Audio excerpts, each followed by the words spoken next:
नमस्कार.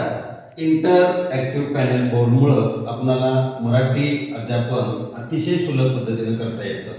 या बोर्डमुळं विद्यार्थ्यांच्या पाठीवरचं ओझंसुद्धा आपल्याला कमी करता येतं.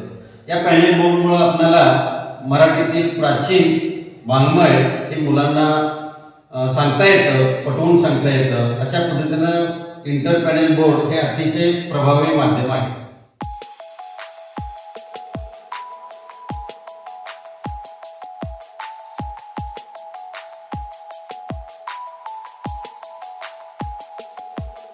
तर आज आपण या पॅनल बोर्डवरती इयत्ता 9वीच्या पाठ्यपुस्तकातील या झोपडीत माझ्या ही कविता अभ्यासूया.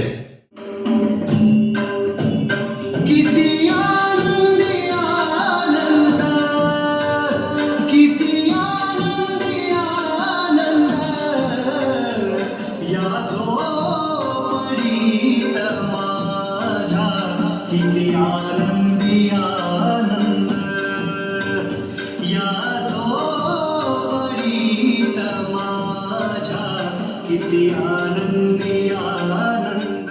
इंटरॅक्टिव्ह पॅनेलद्वारे आपण विद्यार्थ्यांना प्राचीन वाङ्मयातील कीर्तन, भारूड हे सुद्धा आपण याच्यावर दाखवू शकतो प्रभावी.